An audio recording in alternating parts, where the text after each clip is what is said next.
Hi, my name is Katherine Schweit. I am a retired FBI agent, but before I was a retired FBI agent, I was a regular old citizen in Michigan and Chicago. I worked as a journalist and then joined the law world when I became a prosecutor in Chicago.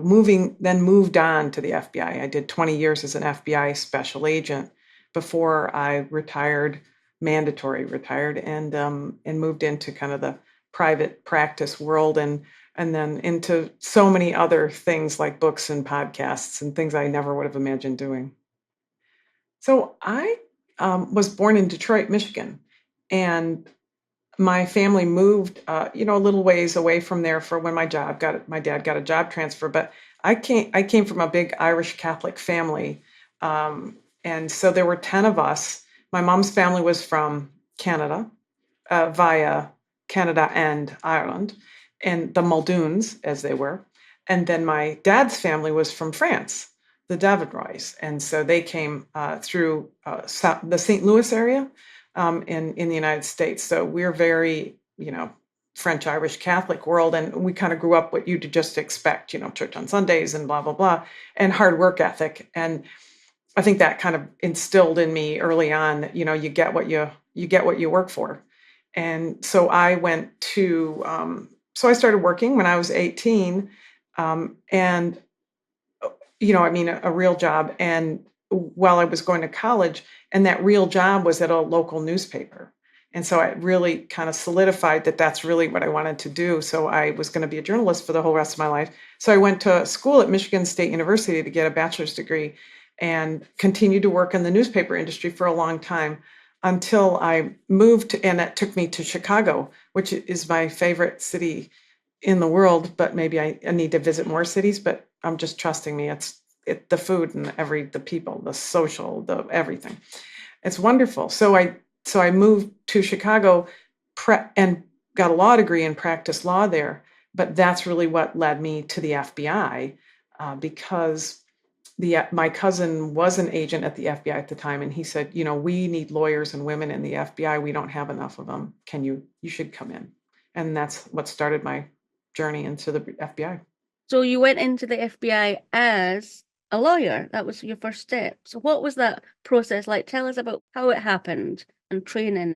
So in the FBI, everybody comes in as an agent candidate, just as a person, as an agent, and they hire older. They don't hire right out of college. They hire, and the average age at the academy when I was FBI Academy in Quantico, Virginia, the average age when I was there was 30. It's very similar to that now.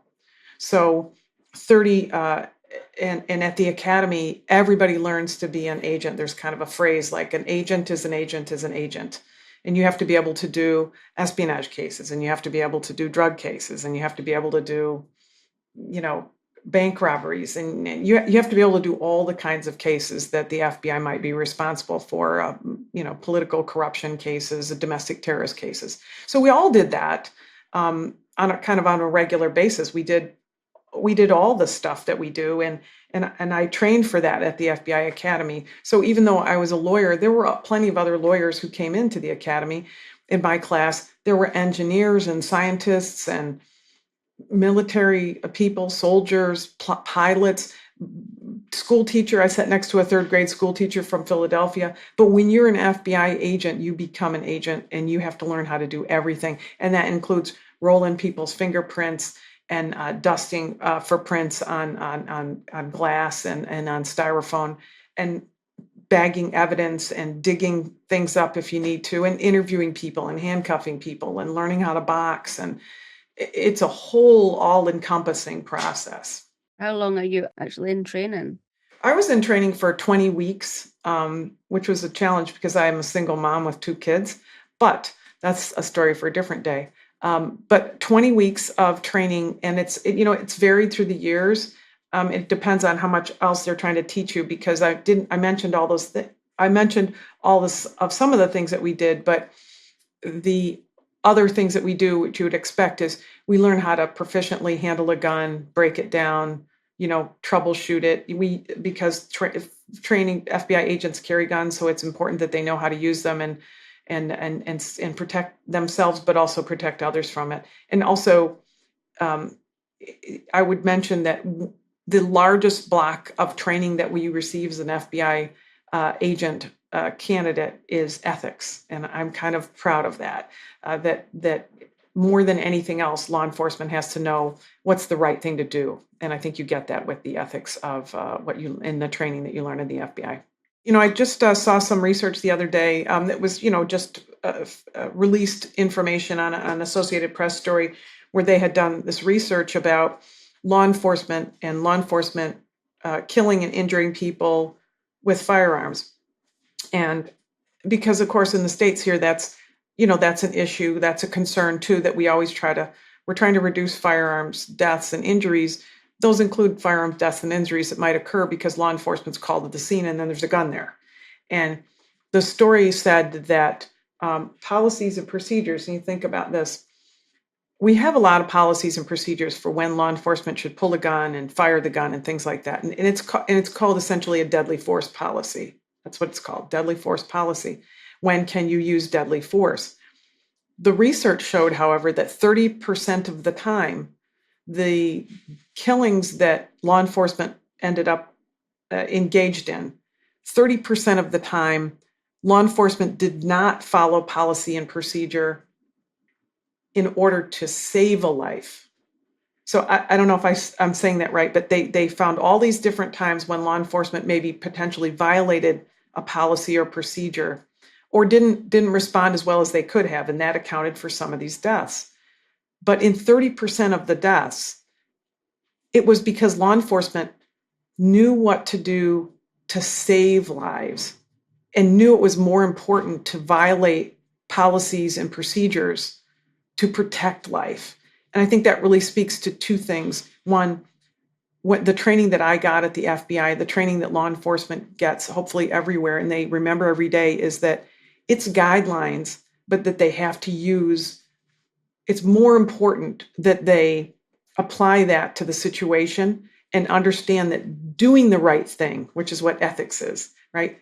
Doing the right thing is always the right answer, even if it means you get in trouble for violating policies and procedures, or you lose your job or whatever. It's more important because you can't, especially with a firearm, you can't take that back. And I mean, the firearm's the most extreme, but in any instance, if you interrogate somebody and you get a confession out of them, but you do it by pushing them around, bullying them, or threatening them in a way that's unethical, you can't do that. And so I think that ethics is the underlying. We count on law enforcement above all to be above the standards that everybody else might set for ethics. So that is very important to me. No, I can tell, and it is important. And do you know if, I mean, obviously you said that you had that ethics training in your training. Do you know if all law enforcement officers in the United States get the same kind of training, or is it varied? I think the FBI is fortunate because it is the Federal Bureau of Investigation. It is the largest, federal law enforcement agency with agents working in the types of cases that we work. We work all the cases. There is a organization that handles, drugs, alcohol, tobacco, firearms, and alcohol, tobacco, firearms, and explosives, ATF. There's an organization that handles drugs, the DEA, right? Drug Enforcement Administration. But the FBI handles all of those. And so I think that all of those crimes that we investigate too. So I think, have an overriding responsibility. And I think that we have been given opportunities to get overridingly high quality training that I don't think is afforded all of law enforcement. We have maybe 700, 800,000 law enforcement agents, officers in the United States. And they are all getting trained by different people and different standards. And there are tremendous programs out there, but not everybody gets that. Not only gets that, but gets kind of retrained in it, reminded of it. And the Bureau has been fortunate through their 100+ years to be able to hire, a handpick in a time when law enforcement right now in the United States They're looking for 50 potential law enforcement officers, and they have 40 applicants, right? In the FBI, we hire, in classes of maybe 50 or 40. In a given year, we might bring 800 or more special agents online, but we have 30,000 plus applicants for those. So we have a high bar to pick from in terms of the people who are there. And local law enforcement doesn't always have that. State and tribal local law enforcement doesn't always have that luxury. And so actually that kind of makes that kind of base training more important, but I don't know that they have the money all the time to give that kind of good training, which is unfortunate. So what is it then like when you have to work with law enforcement? I think it's arrogant, right, for the FBI to think that we're highbrow, right? We can't and we shouldn't think that ever. Federal law enforcement's no better than state, no better than local, no better than tribal. Every agency has its own requirements. It's different than in other countries. My companion, officials, law enforcement officials, like in London, who I deal with, they have in many countries they have a regular pour down. They're all kind of one national. They're one policing system that runs from the national down to the very local level. And in the United States, it doesn't work that way, and it makes it more of a challenge. You have to appreciate when you go out as an FBI agent that you may be the only FBI agent. I've been this plenty of times, the only FBI agent, in the county at that moment, and that there are state police officers who are highly trained in what they do, county police, county sheriffs who are highly trained in what they do, local officers. And the thing about it is, it's the same thing. You think about like a local officer or a school resource officer who just works in an elementary school or something. They know their environment in a way that you will never know it. Our responsibilities in the FBI is so broad. Even when I worked in one of our smaller offices, I was responsible for, 2 or 3 counties. So that's 30, 40 square miles. And I can't know the community the way a local officer knows it. So a federal officer who comes to an environment of law enforcement and thinks that they know more because they're federal, it just means they're dumb. They're going to get kicked. You know what I'm saying? They don't know more. They have to appreciate that everybody comes to the table with different tools that we can put in the toolbox to solve the crime or resolve the issues that are in front of us. And that's the most important thing you have to remember, I think, as a federal law enforcement officer, is that you bring tools that other people don't have, and they have tools you don't have. So before you joined the FBI, you were a prosecutor. Was that right? So before I joined the FBI, I had not planned at all to be in the FBI. And I was planning on continuing as a journalist. And even when I went to law school, I planned on using that law background as a journalist. But I did get offered a job that paid a lot more, and journalism doesn't pay a lot. Writing in the newspaper world doesn't pay a lot. So I took a job with a judge who was an appellate judge, the like middle level of the court systems here. And then she passed away, and the local prosecutor's office said, we move over here. We've got a job for you. Yeah, so it was wonderful. But the local prosecutor's office is, in fact, the largest court system in the United States. It's Cook County in Chicago. And so I became a prosecutor in Chicago, managing all the drug cases on appeal, on appeal. So that was, I loved that job. And I argued a lot of cases in front of the appellate and I one in front of the Supreme Court. And that was really fun. And I would have probably stayed there, but it's also more politically oriented kind of jobs. And, the state's attorney is an elected position and they change every year. And so it was a little bit of less stability for where I'd be working. And because it's the largest court system in the United States, they have 5 major courthouses spread out over, I don't know, 35 miles or something, or maybe it's less in Chicago, but it's a huge area. And if you get transferred on a Friday from the northern courthouse where I was working to the southern courthouse, it's like 2 hours away. You have to move.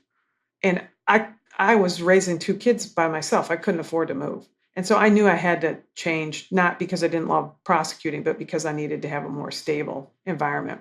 And the FBI, as it surprised me, I found out that that was better.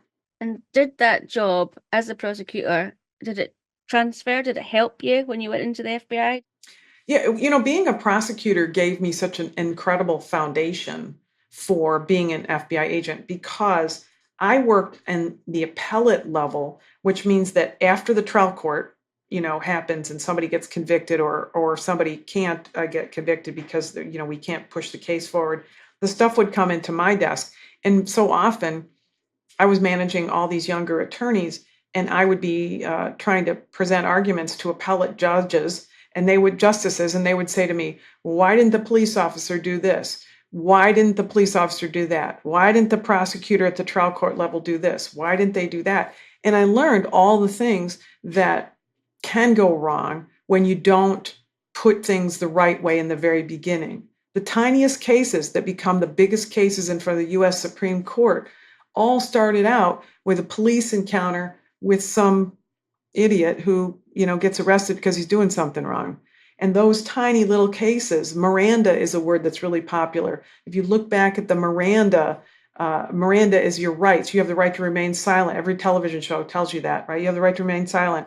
You have a right to an attorney. If you cannot afford an attorney, one will be provided for you. It's all these handful of rights. Those Miranda is a guy who was an idiot who was arrested, and then in fact he got off. He got out of jail because of that charge, and then he got arrested later. Yeah. So it's like but that idea of learning and working in the appellate court process and then in the prosecutor's office gave me a fantastic foundation to understand that everything I do as an agent, when it comes to interrogating somebody, investigating somebody, writing a piece of paper, every bit of it could end up, in the Supreme Court or creating law.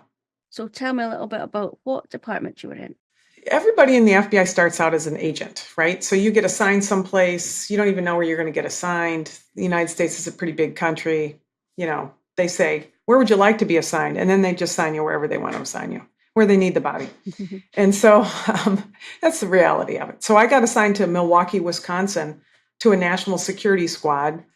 And I had been doing all drug cases in the prosecutor's office. And I went to the FBI, and suddenly I had to learn about international and domestic terrorism. And that was my whole world. I had to learn that. And that includes like espionage cases and people who are spying for other countries, people who are in our country trying to spy, and people who are in our country, residents here, but are trying to terrorize people in our own country for their own political purposes, right? Domestic terrorism. And all countries have that. And the United States has a lot of threats of international terrorism because the United States is lucrative in lots of ways. It's a big, open, porous location, unlike some other countries. And we have things that people want to steal. We have business secrets, and we have politicians who they want to bribe to get tariff laws that work in their favor. And so I was working national security cases, and that meant espionage cases, and I worked Hamas cases and Sikh the Sikh issues in India and Pakistan, and cases like that. But I also worked in what we call our resident agency. It's one of our smaller offices. The FBI has 56 field offices, but also has about 500 smaller offices that are local satellite offices. And when you get assigned to one of those, you do whatever walks in the door or whatever you get a call for. So because of that, I worked a lot of bank robberies, and I worked a lot of fraud cases, insurance fraud, somebody who felt like they were being cheated by somebody, but they couldn't, the local police couldn't do anything about it because, the subject had fled to another state and stuff like that. So you kind of learn the whole gamut of everything you can work on. And I did that for a number of years. And then the September 11th terrorist attacks occurred in the United States, and that kind of changed the trajectory of my career. Where did that lead you then? So in September in 2001, we had planes that hit our Twin Towers, the Pentagon, and a fourth one that went into the fields in Pennsylvania. And I was working as the acting terrorism supervisor for our Milwaukee office, which covered the state of Wisconsin. So suddenly I was propelled into this position that I needed to manage all of the terrorism aspects of terrorism case aspects for the state of Wisconsin, which is one of our smaller offices, but nonetheless, I was in an acting position. It wasn't even assigned to me until the boss said, we need you to do this for a while, and you do whatever you're told to do. So that was kind of a prescient for me. So that was a very intense job. It took a tremendous amount of time. Every day that I was in the office on the weekends, the kids were with me. I had little kids and they were with me sitting in my tiny little office because they had to. I would say to them, get in the car, get your homework, get your coloring books, bring a board game, come and sit in my office. We're going to be there all day. And we'd be there for 12 hours and work. And I think that my kids learned to do whatever it takes to do during that time too. They understood that there were things, even at very young ages, they came to quickly understand that there are things in life that are a lot bigger than their desires, and I think that reflects in how they who they grew up to be, which I'm proud of. But then, because of that position, I was working in that position pretty much night and day. I had a lot of experience, and then I was promoted into Washington, D.C. And so I moved with the kids to Washington, D.C. I think, because I had that experience and that exposure. And so I moved in to work in what we call counterintelligence, but it's kind of like espionage cases and things like that in Washington, D.C. And worked in Washington and on a number of different things for a number of years. But then I suddenly hit another big fissure in my career and had to jump the gorge after the Sandy Hook Elementary School shooting, where 20 children were killed and 6 women by a young gunman who came through the front door of the school in Connecticut. I'm curious. You mentioned your children as they've grown up with you, and at the time when at the 9/11 they were in the office with you all that time. What was it like for them growing up with you in the FBI? I can tell you that neither of them want to be in the FBI. I think, I think they're both hardworking kids, but I think that they recognize that the FBI is a full-time job, and it's your family's in the job too. Kind of like you think of somebody in the military. You can't. My mother, God rest her soul, was moving during 9/11 out of the house I grew up in. And we went to her new house about 5 months after or so, about 5 months after 9/11. My mom was moving, and it was the first time I'd been able to leave to visit family, where things were calm enough that I could leave to visit family. And so we went to visit, and we went because my mom was moving, and I have all these siblings. We went to paint her house in one day. So we painted the interior of her new house in one day. And, it just took all that time. And my mom, the whole time, I was getting pages, because we carried pagers back then. I was getting pages from the office with questions and decisions I had to make. And my mom kept saying, don't they know you're with your family? You're on vacation. You shouldn't have to take any calls. It's like she just didn't quite understand that that's part of my job. The job is a 24-hour job. And the kids came to understand that. I had a source once who was young and confused and troubled and stuff. And he would call at night. And sometimes he would call and say, I can't, my mom's already asleep, but I need to talk to somebody. He just needed he was just really a misguided young kid. And he was involved with some really bad people. And I was trying to getting information about the bad people from him, but also I was trying to get him into a better spot. He was a young man, but he had a 5-year-old child. And one time when I was on the phone, you're getting up from the middle of dinner because you got to take a call and stuff like that. And one time, one of my kids said to me, is that young kid that calls you all the time, Mom? And I said, yeah, it is. So I think the kids got it. The kids get that it was a full-time job. So people would say to them, oh, are you going to go into the FBI? And my kids would be like, no, when that's not happening. That's not happening. And not because they're not dedicated, but I think because they know the toll that it took on our time. And also, it's time demanding, it's exhausting. Sometimes you're not in charge of all the time. So you're either in or you're not. And that's the important part, I think, about being an FBI agent. You've got to be in, you've got to set your standards high, and you got to stay there. Wow. So the kids understood that. So they carried that into their lives and their worlds. And I see that. And I will tell you one funny story about my younger daughter. She's a singer. She owns her own music studio, which she bought and set up when she was in her mid-20s. Oh. So not a slow rider there. And when she was young and we moved to Washington, she came home one day and she said, and of course she'd changed schools, and she came home one day from school and she said, I'm so disappointed and she named some kid in school. And I said, well, why? What happened? Because the teacher said, when we were taking a spelling test, the teacher said, put your pencil down. And I could see he wrote like 3 or 4 more letters. She was so offended that he had violated the rules. So my kids definitely know that there are rules, but they also, I think, have the compassion that comes with understanding that sometimes you just have to do the right things. And that I think more than anything, that we're so much more fortunate than so many other people. And you have to look out for, the people around you because they were raised in a really fortunate manner by somebody who had a steady job and good health insurance and a home. And I think they came to recognize in the interactions and the people that I dealt with that, they were the exception sometimes, not the rule. I don't want you to think I'm drinking a beer, so I'm just going to let you know. Sorry about the noise. For the listeners, sorry about that. I just wanted to drink a little, as we would call it, pop here in the Midwest. In the East Coast, they call it soda. I don't know what they call it where you are.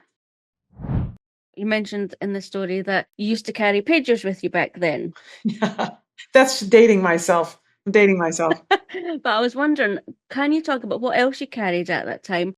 So when I became an agent, I already had kids. And so I knew that they needed to understand my job from a safety standpoint, because FBI agents don't just carry handguns. We have rifles and we have shotguns and we have bullets around the house. And I had a bulletproof vests and undercover vests and handcuffs and terrible black dust for taking fingerprints that never goes away if you spill it, but all kinds of things like that pepper spray, things that potentially are kind of a challenge. You have to have these things with you all the time, but understand we didn't carry tasers, but these lethality, particularly of firearms, was, to me, I didn't grow up shooting guns. I had cousins who were in the country and they did. I grew up in Michigan where a lot of people hunted, but we particularly didn't. My parents didn't. So we didn't particularly have firearms around the house. And I felt it was very important. To me, they were kind of a mystery as a kid. We'd go to my cousin's house and the guns would be on the gun rack or they'd be in the case or something. And occasionally there might be shooting, BBs at something, pop cans or something on the fence. But I didn't know anything about it. So when I went to the academy and I learned about guns, and then I knew I was going to have guns at home, I knew I needed to teach my kids some basics about guns. And so my kids learned to shoot, which they didn't particularly find fun. They learned about guns, but, and I wanted to expose them to understand how to keep themselves safe. I think that's important. Something, in the United States, we have more guns than we've ever had before. We have more guns than people. And it's important that everybody understand gun safety, not because we want everybody to carry a gun or have a gun, but because there are so many guns around. And it would not be unheard of for somebody whose child, I didn't want my children to go to somebody's house where there was a gun, and an 8-year-old found it fascinating at that house, pulled the gun out, and then my child could be killed or that child could be killed. But my children knowing about the dangers of guns and appreciating how to never point the gun at a person ever, whether it's loaded or not, right? You never point a gun. It drives me crazy when I see something in the movies or television where they point the gun at the screen. I'm like, don't do that. Just don't do that. There's no reason ever to point a gun at somebody, even in pretend. And so I wanted my kids to learn that. I wanted my kids to understand, the difference between what a rifle is and what a shotgun is. And I actually didn't keep, the FBI has a lot of rules about how, if you take a gun home from the FBI, a rifle or a shotgun, a long gun, it has to be locked in certain ways. And so there's a lot of rules and regulations because they don't want to have those kinds of accidents. But handguns are tricky, and there's a lot of them, right? More guns in the United States are handguns than anything else. And it's easy for a kid to pick that up or think it's a toy because we have toy guns in the United States, more than probably maybe some other countries. So I wanted to make sure they knew how to do that. And I remember when one of my kids was younger and said, "I need your gun safe combination. I need the combination to your gun safe in case you're not here, and I need to defend myself in case some bad guy comes into the house." And I said, "No, you don't." And my kid was like, "No, I do, because what if something bad happens?" And I said, "No, you don't. Bringing a gun is just bringing a gun to the gunfight. You're never going to need to have access to my guns, and there's more likely a problem that it's going to happen. There's going to be a problem then. More kids are killed with guns at home than anywhere else, 5 times as likely as in school to be killed." So all these facts that I learned, through the years, and that I came to understand particularly in the last 10 years about firearms and firearm safety, my kids were kind of learning on the run with me. When the children and the women were killed at the Sandy Hook Elementary School, there was not surprisingly astonishing, outrage in the United States and a condemning desire to get something done. And President Obama was the president at the time. He tasked his then Vice President Joe Biden, who's our president now. Joe Biden was tasked with putting together a handful of federal agency executives to find some answers. And I apparently was like walking down the hallway the wrong way or something one day at FBI headquarters. And so I became the person for the FBI. So I went to join a team at the White House from several, a handful of people from several departments that are the executive in the United States is responsible for our departments like the Department of Justice, the Department of Education, the Department of Health and Human Services. So those types of departments, an executive from these handful of departments came together with somebody from Department of Homeland Security, which owns FEMA. FEMA is our preparedness organization in the United States. So there were a handful of us that met every day after Sandy Hook, every day. And all we did every day was argue about what do we know? What do we need to learn better? How do we need to learn? Whether it was about, how to keep kids safe in a school, or how to prevent somebody who's thinking of getting guns from shooting a school up or shooting a business up. So we had to really kind of start from scratch because nobody had really ever looked at the whole thing in a comprehensive way before. And I think that's what the team was doing. So that's pretty much where we started. And that was after the Sandy Hook massacre in 2012. That was December of 2012. And by January of 13, we were meeting every day in the Department of Education building or in the White House Executive Office building, the EEOB, they call it, behind the White House. That's the one you see all the time in the pictures. There's another big building there where lots of offices are, including the Vice President's office. And we would meet there every day and just try to talk and argue and talk about what to do. And then we came up with some plans. We came up with some ideas. So that's kind of where what got us there. So what came out of that are things that people might know now. The FBI has research from there's a FBI research called A Study of Active Shooters from 2000 to 2013. It's a study of 160 active shooters. It was the first time we'd ever looked at these types of shootings like occurred in the schools and the malls and the movie theaters. No one had ever taken police reports and then gathered the data from those police reports. The FBI did that. So that study became kind of the seminal research. And I co-wrote that study. My team put that together at the FBI. But then from an organizational standpoint, this team at the White House, we also put together and agreed to push out standardized plans and to help, whether you're a school or a house of worship, a college, a business, a place of business, how to develop your emergency plans. Because a lot of course, schools and places in business would have emergency plans, like in case of a tornado, or in case of a fire, or in case of a tsunami or a hurricane. But very rarely did any of those plans just incorporate in them the more dramatic, traumatic situation of planning in case somebody comes into your building shooting, or there's a violent act, a criminal act.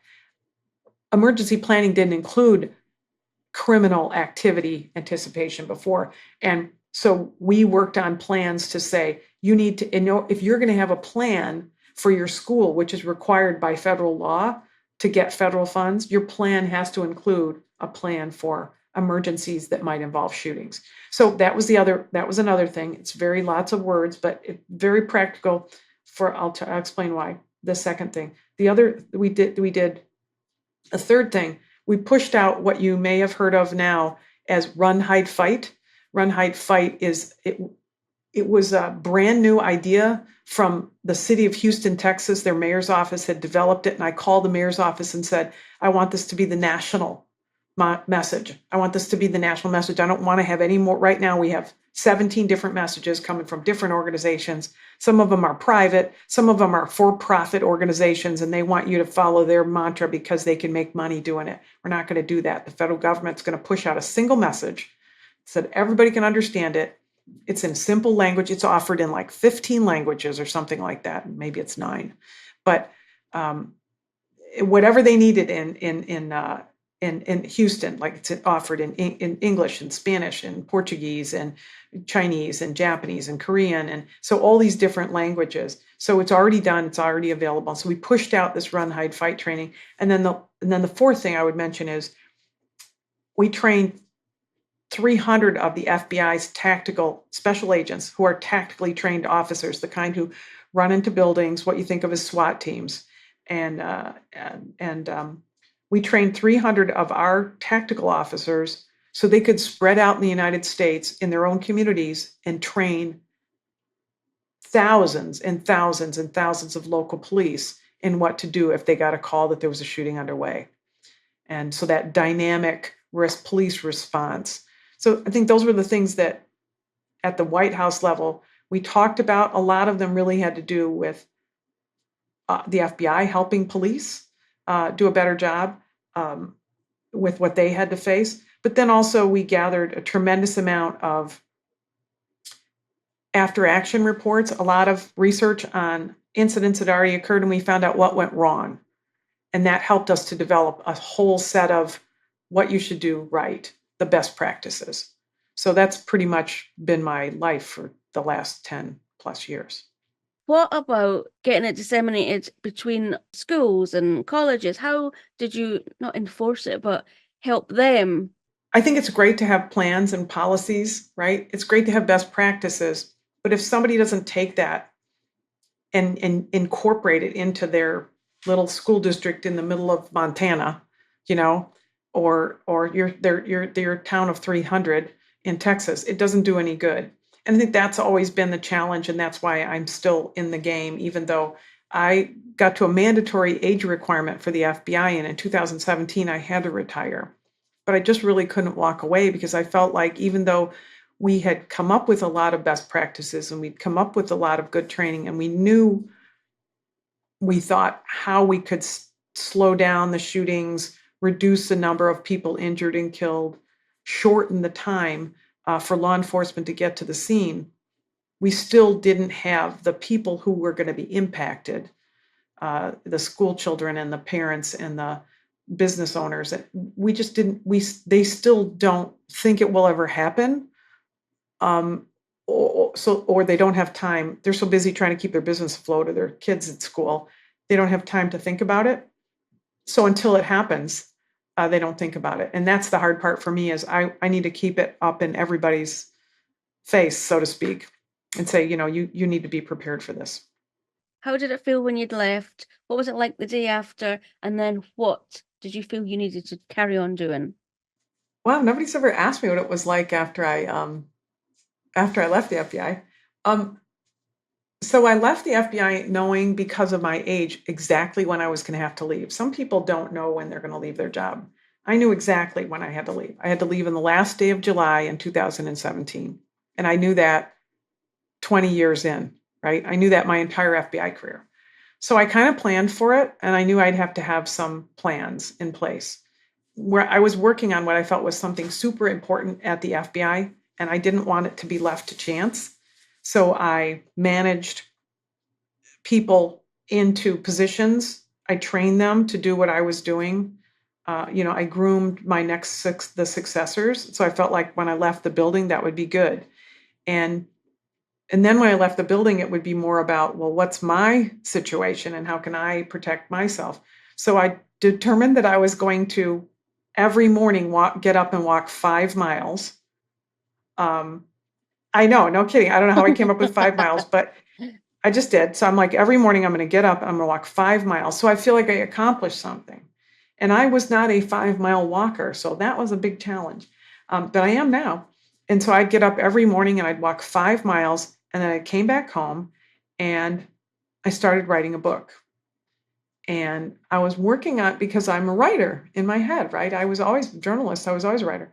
And I was writing this book that had to do with the history of the FBI's in the eyes of the public, their reputation, kind of. And I was working on this book, but shootings would happen, and I would continually get calls from people to say, "Could you come here and speak? Could you do this news interview? Could I have you on my podcast? Could I?" And then a shooting would happen, and then I'd be like pulled away from working on the book. So my book agent said, "Can you just write all that stuff that's in your head in a book so it can go away and you can go back to writing what you want to write?" So foolishly, I thought that was a good idea. Mm-hmm. So I wrote my first book, which was called Stop the Killing: How to End the Mass Shooting Crisis. And I thought that if I wrote that book, everybody would read it, everybody would incorporate and understand everything we were trying to teach them, and then the world would be a beautiful place. What really happened? And it was almost like that. Yeah. Did not really happen. So what happened is then I started getting more calls, and people would say, "Oh, you're the mass shooting expert. We need your counsel on this crisis that's going on. We need your advice on this. We want this is a shooting that's underway. We want to talk to you about what's going on with law enforcement, what's going on, what are the school district doing, what should they be doing? What is the place of business doing? What is the business corporate model for security that isn't there, that should be?" And so I suddenly became a security consulting, specializing in this. I was making speeches, and I was talking to people. I was being flown to places to talk to people and groups of school district officials and advise really top tier Fortune 100 companies and their security departments about what was missing on their communications plans and in their training for their security people, or all these different things. And so I really kind of got sucked down to that rabbit hole of, I felt like I really needed to continue to help support schools and businesses, in particular houses of worship. So that's where I am, and that's what I still do. And I still see things like, after I released that book, I released a new edition of it the next year, just in 2023, at the same time that I wrote a book called How to Talk About Guns with Anyone, because I wanted that book, because people are so often afraid of guns, and they don't understand them, and they don't understand any of the federal or local laws. And I don't mean all people are that way, but I would bet that there are very few people who could read this very small book and not find 10 things that they don't know about, even if they're gun owners, even if they're regularly working in the gun industry issues. I mean, there's so much so much out there that people misunderstand. It's more that you think you know this about this gun law and you're wrong. I mean, because nobody ever told you otherwise. So that's why I wrote the book. So, I mean, I'm still just advocating for let's reduce firearms violence in any way we can. And that's what I do like every day, which is really what led me to my own podcast. I had no interest in doing a podcast, as you might anticipate, since I was already writing and consulting, and I was trying to get back to the fun writing, which I'm back to a little bit right now, I'm proud to say. I'm almost done with a fun book. It's still about dead people, but it's a fun book. Trust me, you're going to think it's a fun book. I'll let you read it ahead of time. But Sarah Ferris is the most wonderful person in the world, and she lives in London. She's a Kiwi who was influenced, I think, by the Christchurch shooting in her homeland and other things. And we met by happenstance on a joint Zoom call over a whole other issue of whether or not we wanted to join a different platform as podcasters. And they had that platform had called me and said, we want you to do a podcast. And I was like, yeah, I don't have time for that. And I'm not really interested in what is a podcast? You know what I mean? That kind of, like, no. So, but she met me on that call and she kept in touch with me. And she said, we should do a podcast together. And she lives in London. She was raising 3 teens at the time. And I live in the States. And we'd have conversations. And I think she came very quickly, because she's so smart, she came to realize that the things that I know, I just kind of took for granted that everybody knew because of my narrow little world I lived in. And that's really kind of where it, kind of went from there, because she called and called and called. And I was like, okay, fine. So then we came up with this concept of doing this podcast called Stop the Killing that focused on, we started the first season looking at an incident and then saying, I don't talk about shooters. I don't use shooters' names. I don't know the name of a guy who shot up this place or that place by choice. I mean, I purposely don't want to give any light to somebody who's done this, but we can learn about what we know about that person, what led up to it, because targeted violence, which all of these mass shootings, active shooters are, active shooters are all targeted violence. Targeted violence is a planned event. And the podcast gave me an opportunity to explain to Sarah and hopefully to the public. We have had a lot of, I'm astonished at the listener response in support of it and the comments that we've gotten. I'll tell you one thing at the end maybe, but it gave me an opportunity to say active shooters, people who go into communities and schools and malls and shoot people up, that is a planned, targeted, violent act. And if you know the signs, we can find the shooters before they shoot. Let's talk about the signs that we saw on this particular incident. Who might have seen those signs? Did they report them? Didn't they report them? What could you look for next time? And would you report it? Because some of the conversations that I've had with Sarah, we would talk about an incident and I'd say, okay, here are the things that this shooter had. He had this characteristic. He did this act, this act, this act, this act. And I'd say, would you have called police and reported that? And sometimes she would say, no, I don't. I don't think that's my business, or I don't know if that's suspicious. I don't want to get anybody in trouble. So we talk about how important it is to report what you see that's atypical behavior. And the podcast really delves into that in a way that, you can't do that on a news interview, or you can't do that, in a news story in print.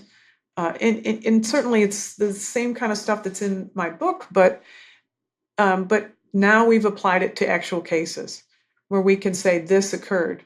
And I'll tell you, just as an example, some of the kind of things that are the Stop the Killing book. I call it the red book because the cover's red. But in the red book, Stop the Killing, it's all data driven. There's no politics in any. I'm not writing politics. I'm writing Let's Save Lives. So it's all data driven. What does the research show? What do we know in this case? What do we know in that case? And I had, as an FBI agent running that program for 5 years, access to material nobody else had access to, right? I mean, I had every bit of it. That's all I did every day. So unfortunately, there's a lot of stuff in my head about this, and I can really draw from big perspectives.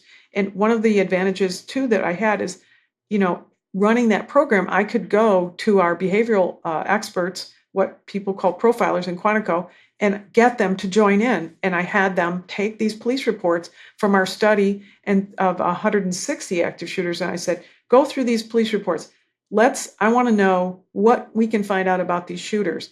And so because of that, the FBI behavioral people, it took them a few years, but they produced the first ever, only ever analysis of 60 plus active shooters, real shooters, what we knew about them ahead of time from the police reports, which generally is not public information, right? From the police reports and what they knew ahead of time, what people knew ahead of time when they knew it. And we came up with this extraordinary amount of information and data that is all detailed in my book, in the red book. Just as an example, one of those pieces of information is that our study showed middle school and high school kids, 6th grade through 12th grade, they shoot up their own schools. So your shooter's already inside the school. What are you doing to take care of the mental health and the welfare of the children and the students in your school? Because your shooter's already there. No metal detector is going to protect your classroom, right? That's part of the issue, right? Your shooter's already there. But more astonishing, the behavioral aspect, the Quantico people found out for me that of those shooters they studied, 92% of the school student shooters told a friend or more about the shooting before it happened. That's high. 92%. That's called leakage. People know ahead of time. They see things and they hear things. We need to continue to push to train people to understand what you see, what you hear, and then to be an upstander. And if you see something, say something. That is the crux of the problem that we have when it comes to firearms violence, this type of firearms violence in the United States. So you still have that relationship with the FBI then as well? Yeah, it's important. I think the FBI above all taught me, and the FBI has always believed from its inception that they can only do their job with the support of the American people, and you just can't. I mean, the FBI has 30-some thousand employees, and the United States has 300 plus million people. So we know from that research, I told you 92% of the students told somebody about it. But when it comes to who else heard leakage and who else saw signs, 75% of the time, or 78% or 82%, all these family members, spouses, coworkers, teachers saw things that were noted, things that were unusual conduct for this individual, not like after the fact, things that they were so concerned about, they mentioned it to other people. But so 75% of the time, people saw these concerning behaviors and they didn't necessarily report them. Law enforcement only sees disturbing behaviors 25% of the time. By the time that law enforcement gets there, it might be too late.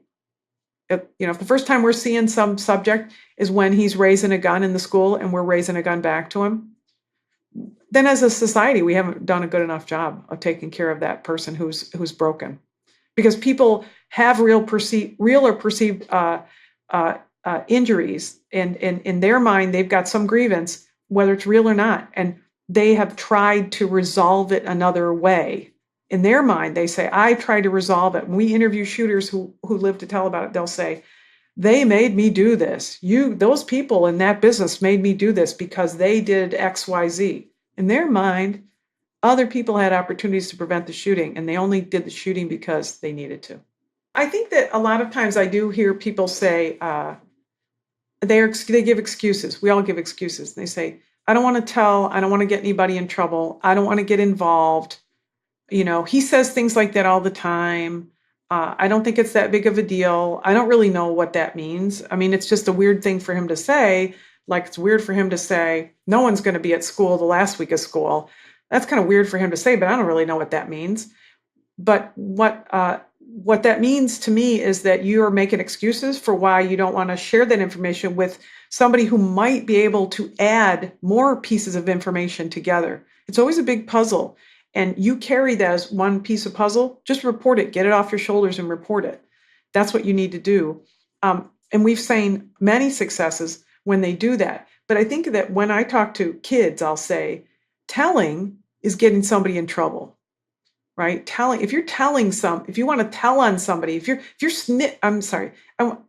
I talk to kids, I say, if you want to snitch, snitching is getting somebody in trouble. If you want to tell somebody about something, you're trying to get them help. So when you try to get somebody help, that's what you want to think about is let's get that person help. Yeah. So what's next for you? Where are you seeing yourself going? So this month, come hell or high water, I'm finishing my fun book, and I hope to get that out to publishers for consideration. I think it's a pretty fascinating book about something amazing. 200 dead people, 200 murdered people. So I'm working on that book, and then I'm going to write a book for parents. I think parents need a book. They need a little easy book to understand what is it that parents can do. What are their biggest fears, and how can we educate them? So I'm going to hopefully have a parent book out by a small, nothing, no big heavy lifting, but a smaller book that they can read that will give them good resources and good ideas about what their priorities should be. So there's that. And also I'm gonna do more visiting. I'm gonna do a little more traveling. And I had hoped to be in Scotland in September, but I don't think I'm gonna make it there. So I have to make some other plans. Darn it. I know. I'm coming. It's happening. It might be December or January, but I'm coming. You're coming. What's your weather like in December? Scary? Cold. Hey, I'm from Michigan. I do cold. You'll be fine, Lynn. You'll love it. Mm-hmm. Hey, the tourist level will be low. Yeah. We'll get great. We'll be able to get great seats at the pub. You will. You'll be the only ones at the pub. I'm okay with that. So that's kind of, where I am. Where I'll be next year, I don't know. I think we're going to keep working on the podcast because we think it's important. And I will say this year when I was thinking maybe we just can't keep doing this podcast, we don't have the sponsors. I'm hesitant to ask anybody to sponsor and whether it's as an advertiser or a Patreon, and I always feel awkward doing that. So I don't have great sponsors, for the podcast, and that would be really nice. We just do it all because we think it's important, but it grinds away at your time and your hours. Sarah does all the engineering herself. I do all the research, and we kind of split it up that way.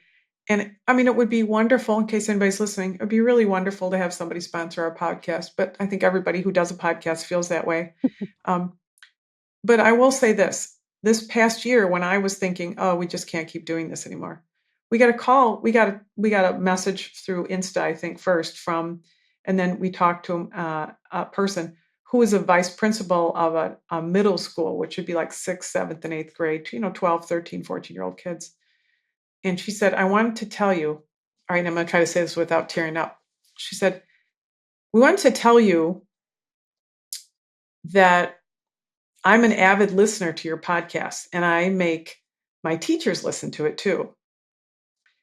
And everything that you were teaching us came together recently when we stopped a shooting at our school. Wow. They had compose yourself, Kate. They had a 12 or a 13-year-old boy who'd been planning a school shooting for 2 years at their school. And had told other classmates about it, had been talking about it. And they had the circumstance where another student heard some information, told her mom, the mom called the school right away.